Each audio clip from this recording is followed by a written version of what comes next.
Aloha kakahiaka ikomo mai. Good morning and welcome. How many of you folks have been in Hawaii? No. How many of you would like to go? Well, like it or not, that's where you're going this morning. Because I'm presenting a teaching story, or a series of teaching stories actually, which take place in old Hawaii. That's Hawaii before the time of Captain Cook, in which a young man learns the 7 principles of a Hawaiian shamanistic tradition. Now, I say a shamanistic tradition because in old Hawaii, shamanism was something that was handed down as a tradition in certain families. And promising young people, if they were not relatives, could be hanai'd. They were adopted into the family. Now, Serge King was adopted by the Kahili family, who were originally from Kauai, and he took their surname as his middle name, and he's been teaching the principles and shamanistic techniques now for close to half a century. And they were given to him not only through experience, but in the form of 7 key words in Hawaiian. So what Serge Kahili King then did was to formulate these principles as sentences so that they could be taught to audiences. And the 7 principles are a powerful distillation of the shamanic viewpoint, not just Hawaiian. They are attitudes and insights, beliefs of the ego, and enable you to work with the powers of the spirit world. Now, you might think that Hawaiian shamanism sounds like something extremely exotic, but in fact these principles are extremely effective in dealing with challenges in daily life. Now, teaching stories exist in every spiritual tradition. Think of the parables of Jesus. And traveling storytellers could provide not only entertainment, but also convey spiritual and moral teachings in their stories. Now, this is a long story because it has 10 episodes, but it will be illustrated by a number of works of art and paintings and woodblock prints done by various artists who either visited or lived in Hawaii. So, draw your chairs closer to the fire, make yourselves comfy, and listen to the tale, or what in Hawaiian pidgin would be called the talk story, of how the shaman taught the principles to his apprentice. A few centuries ago, on the island of Kauai, long before the native Hawaiians had ever heard of Captain Cook or the internet, there lived a young man about 16 named Kinohi. His father was a fisherman, and while on a fishing and trading expedition to the neighboring island of Oahu, he had caught sight of a young wahine performing hula kahiko, the old form of dance in honor of the akua, the gods. This was sacred dance, in which each subtle movement told a portion of a story of the akua. Leilani was so highly skilled and sensual in her performance that she ended as the visiting fisherman's wife and became Kinohi's mother. Now, and the boy had been named from one of 4 great shamans of immense mana who had visited the island long, long ago in order to save the islanders from a disaster.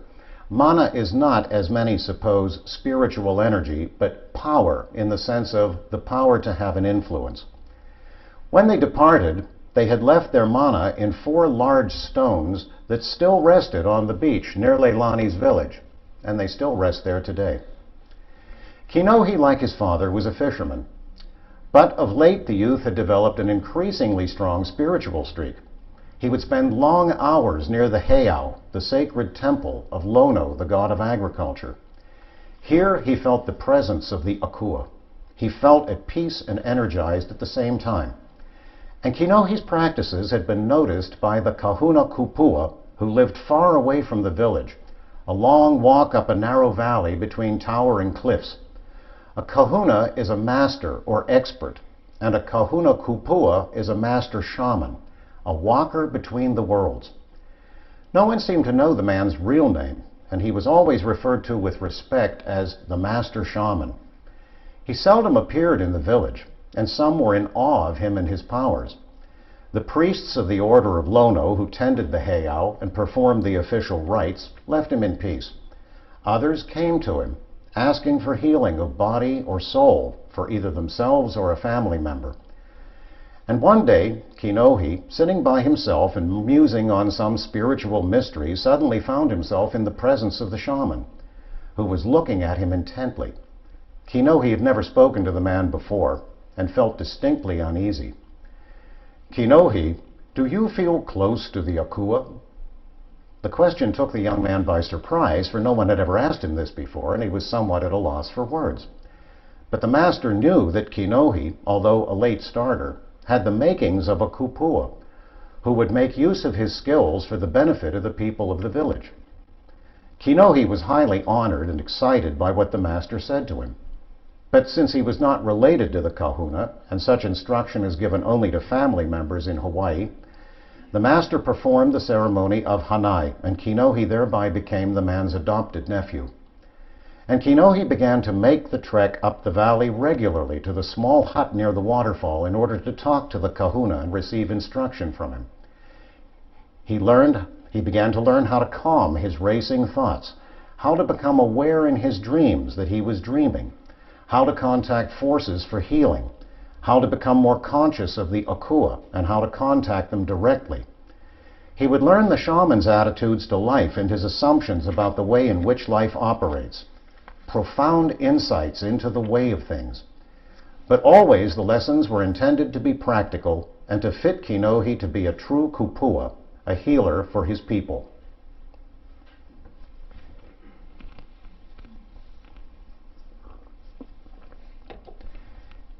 Kinohi proved an apt pupil, but he also had a melancholic streak, not unusual in a pensive youth. The Kahuna, who was always aware, it seemed, of Kinohi's thoughts, questioned him one day when again the young man had a long face. "What are your thoughts, Kinohi? You look as if you await the death of someone in your ohana," his extended family. After some inner struggle, Kinohi said, "I often doubt my fitness for the life of a kupua, its trials and tests, the responsibilities." "And what pictures do you see in your mind when you have such thoughts?" "I see myself performing a healing and the person gets no better and I look like a failure and a man of little mana. Or I call on the Akua to aid me and they laugh at me." And the older man realized that Kinohi would need work on what we today call self-esteem and the necessity of having a, quote, positive self-image. But an important lesson could be given now. "Kinohi," the man said sharply, and he raised one finger. The youth knew that he was now to be given an important teaching. "Always remember that energy flows wherever your attention goes. When you see pictures in your mind of failure and ridicule, your own inner Akua, your Aumakua, receives a message that says as much as, 'Kinohi wants more failure in his life.' And sure enough, that is what Kinohi receives." The young man was startled. "Instead of thinking such dark thoughts, close your eyes and clear your mind," continued the master. And he began to suggest scenarios to Kinohi of village celebrations when everyone was exceptionally happy, of triumphs of fishing, of struggles successfully overcome. When he finished, Kinohi felt elated. "Would you want to spend your time, Kinohi, with other young fishermen who did nothing but make cruel jokes about your fishing skills and make you feel ashamed?" "Of course not," said Kinohi. "I would avoid such men." "Then why make friends with thoughts that weaken you, Kinohi, when you can spend time with thoughts that make you feel joy?" And during the coming days and weeks, the Kahuna worked with Kinohi to develop his powers of concentration and how to banish all thoughts of failure. He learned the unwavering attention the healing required. And he learned that not only did energy follow wherever he placed his attention, but that the opposite was also true. The sacred heiau and high-ranking ali'i, or chiefs, automatically drew one's attention because of the energy they radiated. As, of course, did the Kahuna Kupua. Energy and attention were as closely related as brother and sister. And these teachings could all be summed up in the key word makia, focus, goal.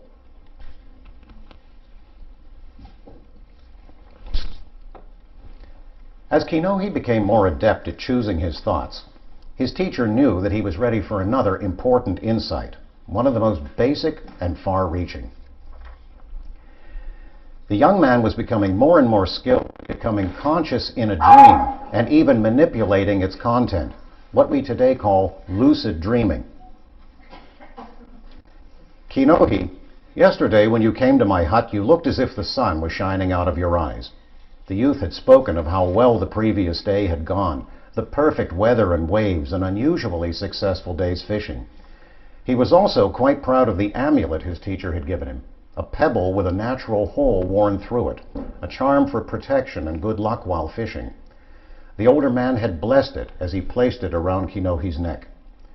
Yes, that day you were a favored child of the Akua. But the time before that you were angry when you came to see me. I had you stand under that waterfall with icy water pouring over you for a long time until you were ready to let go of the anger. Now tell me, do you remember the cause of that? A bit shamefacedly, for the reason now seemed trivial, he admitted that he had slept too long and had to run to the outrigger canoe where his friends were waiting for him. His hunger bothered him that morning and made him grumpy, and at one point he had lost his footing in the boat and bumped his head, hard enough for him to become furious. He had thoughts about the Akua. Did you feel the same way about your life on both mornings? No, replied Kinohi.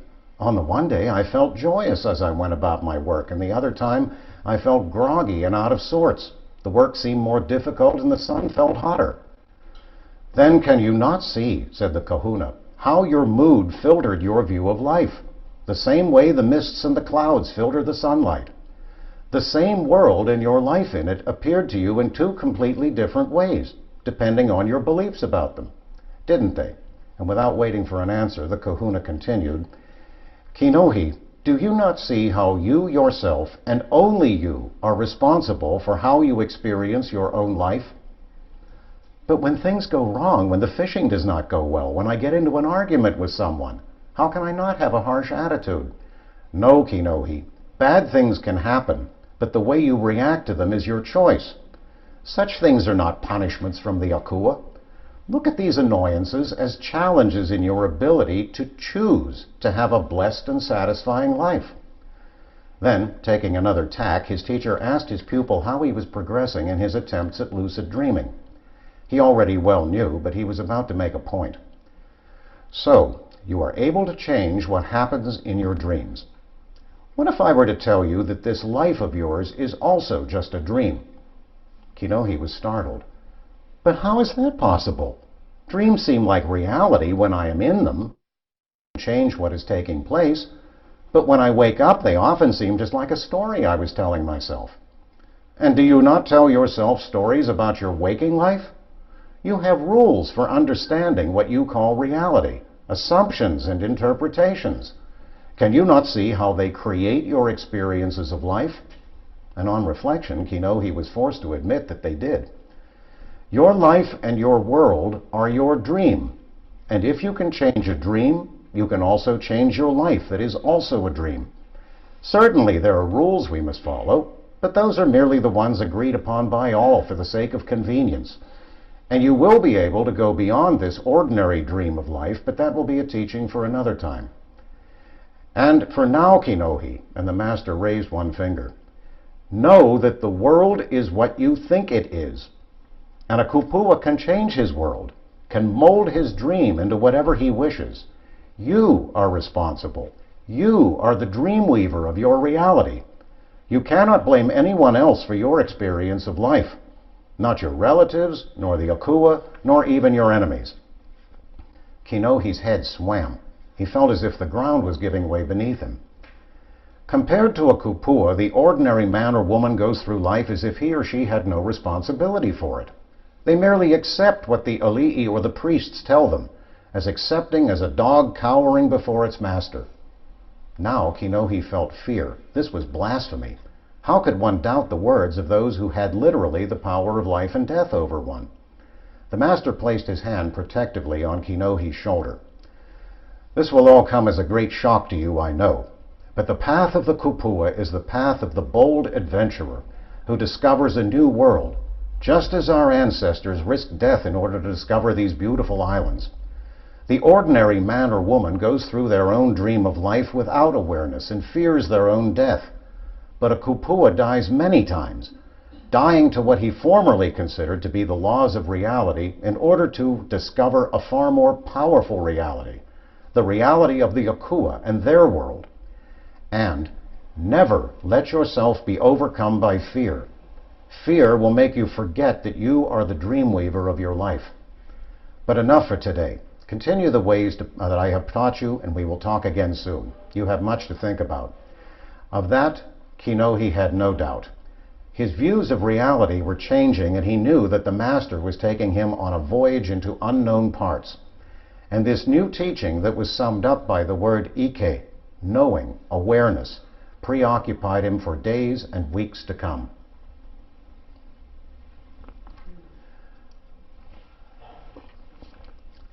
Not long after, still troubled in spirit, but excited as well, Kinohi came to visit the Kahuna.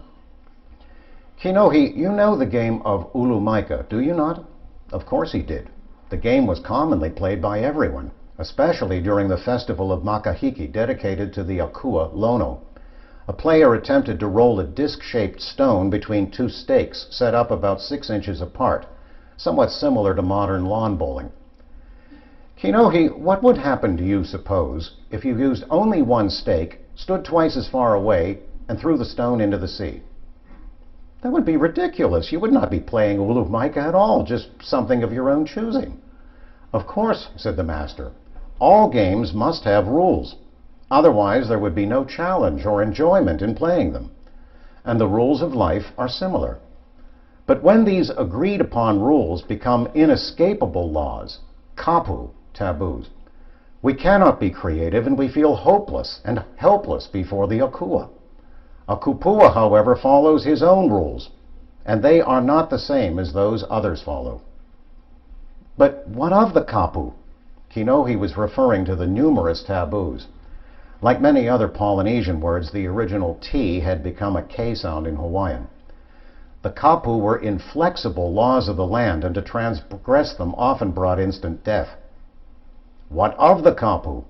Let me ask you, were they decreed by the Akua themselves, or by the priests and alii, the chiefs?" Kinohi was confused. "But do not the priests and alii make such pronouncements as they are instructed by the Akua?" The Kahuna remained silent until Kinohi began to doubt his own beliefs. "When the alii decree a kapu on fishing in a certain bay each year, it is done for practical reasons. The fish have nearly all been caught, and it takes a certain amount of time for their numbers to be replenished. This is completely akamai, wise and intelligent. Otherwise there would be no fish to eat." "But what about the kapu on men and women eating together? What about the kapu about looking directly at one of the alii, or of not letting their shadow fall across you? Do you believe that this is akamai?" And he waited for this to sink in. Now Kinohi felt fear again, but he had to admit that some of the kapu seemed more than arbitrary. In fact, although the people were loath to say so, many felt that the kapu were intended to increase the power of the priests and hereditary chiefs, and that many of the increasing restrictions hindered the satisfactions of life. "But," Kinohi stammered, "without the kapu there would be no limits. Our lives would break down." "Precisely," said the Kahuna. "There are no limits." "What do you think of that, Kinohi?" And the man's expression conveyed to his pupil that this was a fundamental teaching indeed. "Think of the world of the Akua. Do you feel that world is limited? No. Do you find limits in the world of your dreams? No. And they do not exist for the kupua either. If you wish to change some aspect of your existence, you must be willing to follow the ways of the kupua. Do not transgress the traditions of our people or the kapu. The ordinary man or woman needs many rules to follow. But a kupua lives in a different world with different rules. Tell me, you have already begun to learn some of the laws of changing ordinary reality." He was referring, of course, to magic. "Do you see any kapu to learning to use that power? You are living in a universe vast beyond your power to conceive. But everything in that universe is connected. All people are connected. We breathe the same air. We share each other's thoughts and feelings. The same energies pass through everyone. Moana, the ocean, does not separate these islands on which we live. It connects them. All things in the universe are connected energetically. And with magic, one can manipulate the different energies of life and make whatever changes are desired. You are limited only by your own limiting beliefs. You have no excuse to say something is impossible. Anything is possible to a kupua. You must merely find the right way to do it. As the wise say, No cliff is too high to be climbed. And if your undertaking fails, simply find another way to do it. And Kinohi, his mind reeling with new possibilities, took leave of his teacher in a daze. He was so preoccupied he hardly noticed the cliffs, the greenery, even the path itself. But the word kala, freedom, now had a whole new meaning for him. And it would remain the inward freedom of the kupua, for the kahuna had warned him that what they had discussed that day would be under a strict kapu, and under no circumstances should Kinohi mention such ideas to anyone else.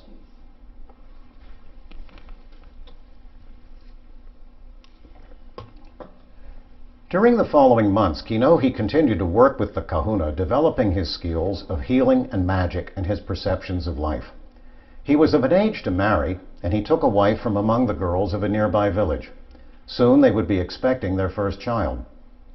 But nothing could hinder Kinohi from his work with the shaman. Kinohi's wife found he could be distant when preoccupied with something his teacher had taught him. And he would sometimes procrastinate when a chore beckoned, for the contemplation of the world of the spiritual powers held more charm for him than repairing the hole in the roof of their hut. He had, however, one problem that preyed on his mind. One of the members of his ohana had insulted a fisherman from another village, and the insult was thought to be serious enough that it caused an unpleasant dispute between the two families involved. The memory of the incident, which Kinohi had witnessed, rankled him, and he worried over what the outcome might be in the future and whether it could even lead to violence. This uneasiness was visible in his face when he next met with his teacher. After Kinohi had related the incident and his concerns about it, the older man transfixed his pupil with his gaze and asked him, "Kinohi, when you remember this incident, are you actually in the time when it happened?" "No, of course not. It is a memory." "And in what time does a memory take place?" "Whenever I think about it, it's there." "Do you mean right now, in the moment when you think about it, and not in the past?" "Yes, of course." "And of all the other memories you have of the incidents in your life, where are they? When are they happening when you think of them?" And Kinohi began to realize that all of his past, everything that had ever happened to him, and even all of the traditions of his people and of the Akua could only exist for him in the present moment when he thought about them. "And your expectations of what will happen, Kinohi, are they actually in the future or only present at the moment when you think of them?" The young man realized the impasse into which his teacher had led him. "Exactly, Kinohi. All of your recollections of the past and all of your hopes and fears of the future can only exist in the present. Now is the moment of power. You can't get wet from yesterday's rain, and you can't be scorched by tomorrow's sun. Whenever you dwell on the past, whenever you are not in the present, you are not in the moment of power. Now, let your thoughts travel farther. The past consists only of your memories and how you feel about them, and you carry them around with you as your thoughts and your stories. But if you pay attention to the past or to the future, you can do so only in the present moment. And what is in the present can, as you know by now, be changed. A kupua does not continually tell himself the same self-defeating story." "But I cannot change what has already taken place, can I?" "No, but you can change your memory of it. Tell yourself a different story about it and give it a different outcome in the future. Interpret it in a better light. Even make up a few details. Why not tell yourself the best story you can?"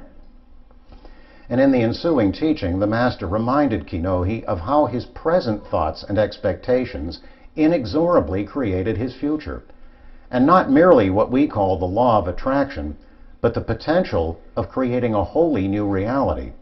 And the teachings could be summed up in the word manawa, meaning time, now, this present moment.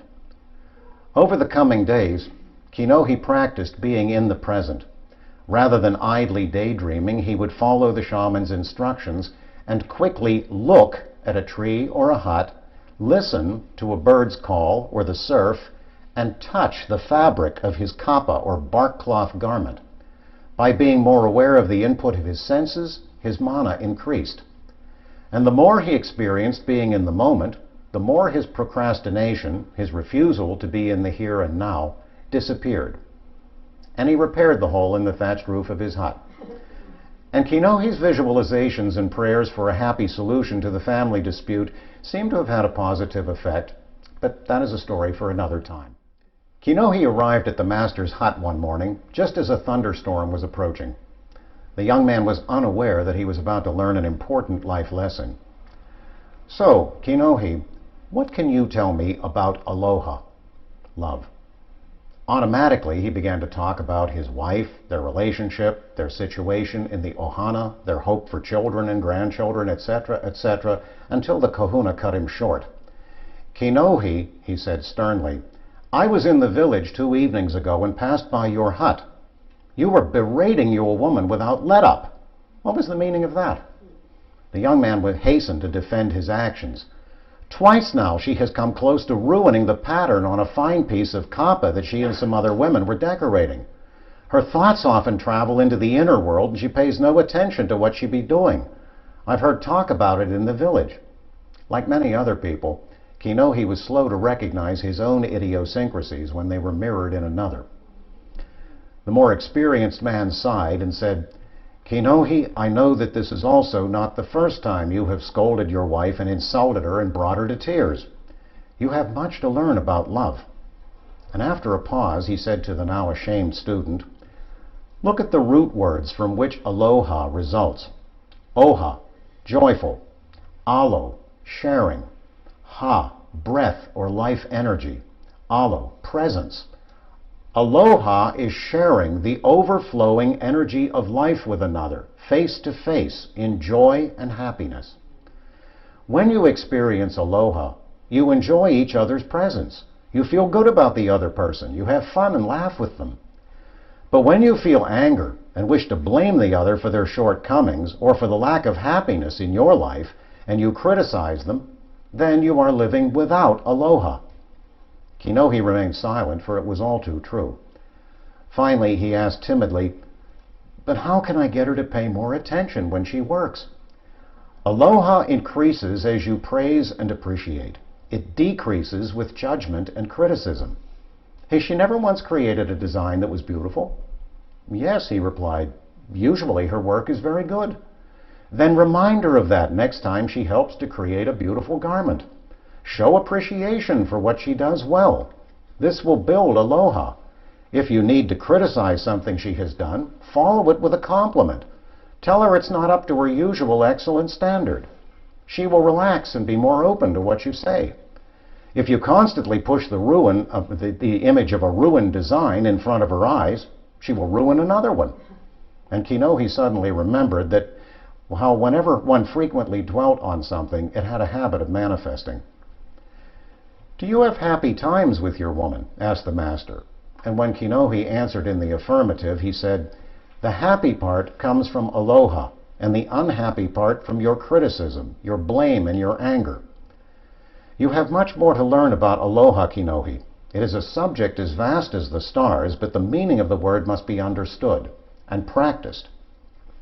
As the storm broke and the rain lashed down, Kinohi felt as if his misconceptions about life were being washed away and his inner being cleansed. The two men sat for a long time in silence, the kahuna allowing the lesson to sink in. As the hour grew late, the older man seemed to sink into a reverie. His eyes half closed and his breathing fell into a very slow and deep rhythm. Suddenly he coughed and a voice much higher than his own came from his throat. Kinohi, when you share aloha, you are opening to the mana of the akua. Aloha is a divine power. And I am of aloha. I am laka. Kinohi was startled, but it was not the first time the kahuna had gone into trance and allowed an akua to speak through him. The young man listened intently because he was in direct communication with the akua of love. And Laka amazed Kinohi as she went on. Kinohi, you will lose strength, pleasure, and mana whenever you think ill of anyone. And this means you yourself as well. No kupua can work successfully if he doubts himself. Give the healing power of aloha to yourself as well. Give yourself much aloha. Become a being of aloha. The voice seemed to come from farther away. One of the roots of aloha is ha, the breath, the divine life energy in you. As you connect more and more strongly with this power, you will breathe aloha. Your very presence will heal. You will find your own voyage in life less stormy. Kinohi wondered whether being a man of aloha could possibly cause many of the annoyances of daily life to vanish. It seemed a bit too good to be true. And the question in his mind must have been heard by the goddess, because he heard the words, "Your path along the shore will consist of more smooth sand and fewer sharp lava rocks." The voice of the Akua faded away, and Kinohi was left in a state of awe at this vision of his future. And over the coming weeks, he would wonder at the revelation that just as energy and attention were like a brother and sister, so were aloha and mana siblings. But Kinohi had yet further lessons to learn regarding aloha. Kukane was another young fisherman in the village and had been a boyhood playmate of Kinohi. But Kukane had also been attracted to the girl who became Kinohi's wife, and jealousy began to grow inside him. He took to belittling Kinohi's abilities in fishing and games and whispering behind his back. His presence eventually became loathsome to Kinohi, and he longed for revenge.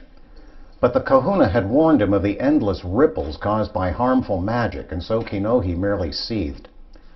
But now there was to be a surfing competition among the villagers. People from other villages would attend as well. Kinohi and Kukane were both good surfers, having been on surfboards almost as soon as they could walk. But Kukane sneered at Kinohi's skills and boasted of how he would certainly best him in the contest. Kinohi, in a dark mood, complained of this on his next visit to the Kahuna. "If you were confident enough in your abilities, Kinohi, you would pay as little attention to his taunts as you would to the sand fleas. And you seem to think that if you swallow fish poison, perhaps it will make Kukane ill." And the master shaman reminded his student of the practice of cleansing himself of all negative energies, purifying himself of doubts, and visualizing himself as a winner in the contest. When the day arrived, hundreds of people were on the beach to watch the excitement. Kinohi's teacher was with him. Kukane, naturally, was strutting and preening himself. But the shaman's only comment to Kinohi was to quote the old proverb, "Show your knowledge of surfing on the back of a wave." Kinohi did quite well. Although he did not come out as the first place winner, his technique was excellent and many people praised him. Kukane, however, had overplayed his hand. While attempting a particularly daring move, he lost his footing and fell into the sea. When he reached the beach, still coughing up water, he tried to make excuses to those to whom he had boasted, but no one was having it, and their jokes and raw insults were more than a little humbling. Kukane left the beach, his face red with shame, and went to sit by himself behind some large boulders and lick his wounds. Kinohi sauntered up to his teacher with a huge smile on his face. "Did you see that braggart fall head first into the sea? The expression on his face when he reached the beach reminded me of a small child when he loses a well-loved plaything." But Kinohi was in for a shock. Rather than praising him for his performance and gloating with him over Kukane's failure, the Kahuna looked sternly into Kinohi's eyes and said, "Now, Kinohi, go over to Kukane and thank him for being your opponent. Commiserate with him over his misfortune, and take him some of that mahi-mahi that was provided for the competitors." Kinohi could hardly believe what his teacher had just said. Such a loss of face and mana that would be. But in no way could he ever refuse the demands of the Kahuna Kupua.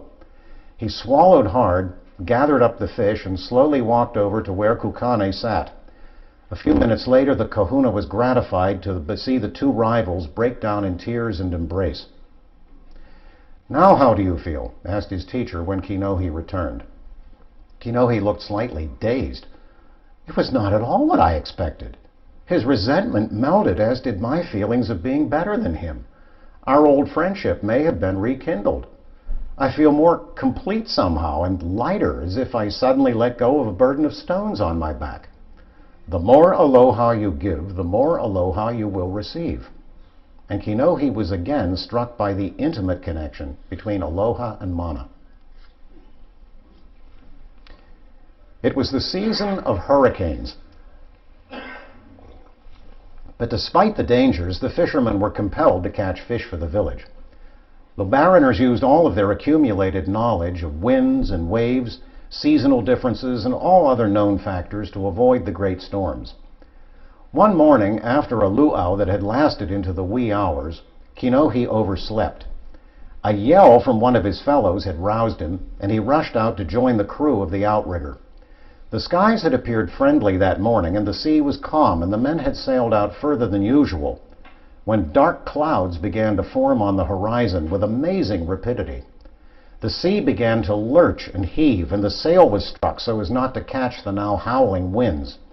As the outrigger canoe slid down towering waves, the men hung on for dear life, praying not to be swept overboard. The canoe swept with almost terrifying speed in the direction of the land, and as it came close to a projecting spur of lava rock, the single outrigger was smashed to pieces, leaving the craft at the mercy of Kanaloa, the Akua of the sea. There was now a real danger of both drowning and of being crushed against the rocks. Kinohi reached for his protective amulet and realized to his horror that in his haste to reach the boat, he had left it in the hut. Desperately, he tried to remember the sacred chants to Kanaloa, but in the chaos of the waves crashing down on the boat, he found himself unable to remember them. All he could do was to remember the face of his beloved teacher, the Kahuna Kupua. Kinohi fervently pictured his teacher, wondering if he would ever see him again, and he continued to hold on tightly as he could while he concentrated on his master. After what seemed like a never-ending nightmare came a harsh, scraping jolt as the canoe was thrown onto a lonely, sandy beach. Fortunately, no lives had been lost, and once the storm had abated, the men were able to slowly make their way back to the village. Kinohi wasted no time the following day in making his way to the master's hut, and he vividly related the story and his fears to the older man. "In my haste, I had forgotten the amulet you gave me, and in the horrors of the storm, I forgot the sacred chants as well. I felt that the Akua had truly abandoned us to our doom, and I thought only of you, and somehow the Akua brought us safely back. By picturing me, you were able to connect with my mana. I was aware of the storm and of the danger you faced. But now, we must speak more deeply of the Akua and their powers." And the mood in the hut was such that Kinohi knew that his teacher was about to impart another major lesson. "Kinohi, when you picture the Akua in your mind and call upon them, how do they come to you?" "I sometimes hear their voices inside me, or see a symbol when they wish to send me a message." Kinohi was proud of his abilities to contact the Akua as his teacher had taught him. "Sometimes, too, they communicate with me through a deep feeling in my gut." "Would the Akua exist for you without your mind?" Kinohi became uneasy, knowing that once again his teacher was leading his thoughts into an impasse like a seabird into a trap. And without waiting for an answer, the master continued, "You can only experience the Akua and the divine world within your own mind. Outside of your mind, Kinohi, the Akua do not exist." This was blasphemy. "But I see the sun and the clouds in the sky, the waves in the sea, and the birds and other creatures. No, they are not my creations. They were here before me and will exist after my final journey to the spirit world." If you did not experience the divine forces inside of you, they would not exist for you. "But if the Akua exist for me only within my mind, how then do I exist in relation to them outside of me? How am I capable of having the wondrous visions that I have of them, as if I were totally outside of myself?" The Kahuna smiled slightly as he asked, "Remember, Kinohi, that there are no limits. Tell me, where do you leave off and the Akua begin?" The question seemed nonsensical, but the veil between Kinohi and the world of the Akua was growing thinner and thinner. In a slightly ironic tone of voice, the master went on, "Kinohi experiences the forces of the Akua.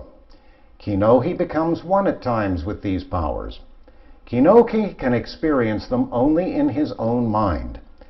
Kinohi's mind is far larger than he thinks."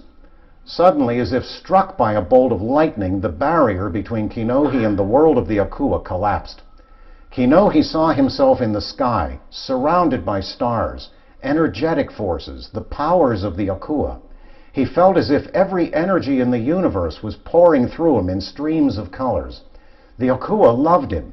Their powers were his powers. His life was his to do with as he willed. This expanded state of awareness left him in ecstasy, and tears poured down his face.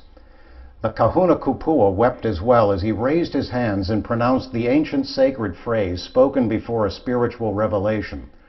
Ahuvale kananehuna. Let that which is hidden be revealed. And he placed his hands on the head of his adopted nephew and blessed him. As Kinohi left the master's hut some time later, he felt as if the clouds supported his feet.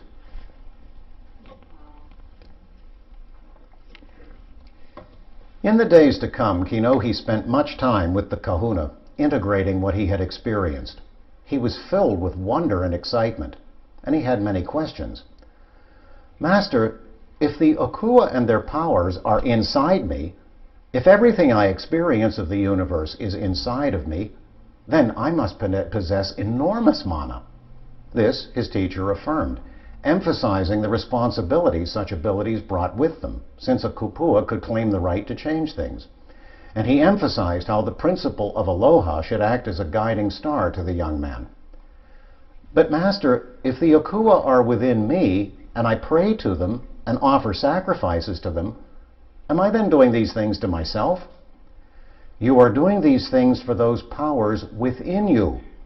If you experience our Creator, Kane, and know him and his mana within your own mind, then you are praying and sacrificing to the Kane within you, not to Kinohi, who is merely a reflection of this divine mind, living and working on this island as a mortal. But Master, I love the Akua. I cannot renounce my belief in them, nor do you need to. It is good to worship the Akua, Kinohi.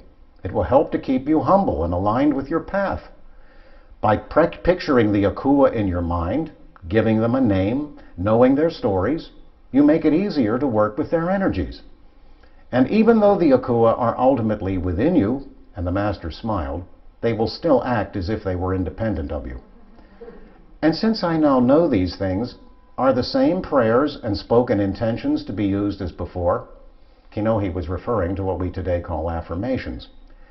If they work for you and inspire you, why not? But remember this, Kinohi, and the Master looked deeply into his eyes. All power, all mana comes from within. If you cannot find that mana within you, you will never find it outside of you. Those words you use, the prayers and spells, the spoken intentions, all these are merely tools for you to use. They are not magical or powerful in themselves. The magic is in you. Energy flows where attention goes. The intentions you constantly repeat are merely to help you to keep your focus. And more, Kinohi learned that although becoming a Kupua might entail learning many new things and acquiring mana, much of the process actually consisted of unlearning, letting go of limiting beliefs about oneself and about what was possible. During the year after Kinohi's sudden enlightenment, he worked hard at both his fishing and his healing skills as a Kupua. As a man of power, of great mana, he would need to tread carefully and use his skills wisely. One day, the use of one's powers was the topic of the lesson, for Kinohi had brought up the subject of Kahikili, a shaman in another part of the island, who had used fear to control the people in his village. From the stories he had heard, Kahikili constantly engaged in harmful magic and had even made use of the dreadful Ana, the death curse, to deal with his enemies. Fortunately, the man had departed for good for the spirit world. Master, you teach me constantly of the ways of mana, and I have learned how to acquire it, and you emphasize aloha. But what of Kahikili? Was he not a man of tremendous mana? And yet there seemed to be little aloha in him. The Kahuna waited some time before speaking in order to weigh his words carefully. There was an all-important lesson in this story. Kinohi, how do you wish to be seen by the villagers in your work as a Kupua? I want to be respected as a man of mana. and as a man of healing. I want to feel their trust and help keep the people aligned with their truth and goodness. Do you think Kahekili accomplished that? He mistook mana for control. He was not a force for healing. There was no aloha in him at all. And what do you think was his motivation? More and more mana? No, Kinohi. Fear. Fear of being powerless, a man without mana. He hated other people for the sense of powerlessness he felt, even though it came from within himself. And he separated himself more and more from the villagers. The darkness inside him altered him, and his facial features grew more and more ugly. His own children fled to another village, and the people hated him. Certainly, he could do certain things, he had certain powers, but he brought only misery to others in his own self-seeking. Do you call that a successful and happy life, Kinohi? His powers brought him no satisfaction. And one day, as he stood on a cliff and prepared to perform yet another work of harm, he suddenly clutched at his stomach, collapsed, and rolled off into the sea. What the sharks left of him washed up on a beach the following day. Like other kupua who deal only in magic that does harm to others, he was poisoned inside by his own darkness. Such men often die before they are ripe with years. Always work with aloha, Kinohi. Otherwise, you will be ineffective as a force for healing, for the means you use will determine the end result. And after a pause, the kahuna continued, effectiveness is the measure of truth. And if you are effective in your life and actions, this means you are expressing your own spiritual truth, pono, rightness, harmony, goodness, everything in its right place. Ask yourself, Kinohi, does the way that you live your life work for you? Your work as a fisherman, your family life. Do you see anything that is lacking or needs improvement? Look at your work as a kupua. Do you find that the mana of the akua flows through you harmoniously? Do the techniques you have learned maintain their effectiveness?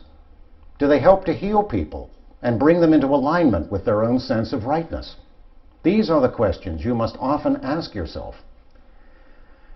And if you find anything that does not work, that is ineffective, know that you must examine your beliefs about it.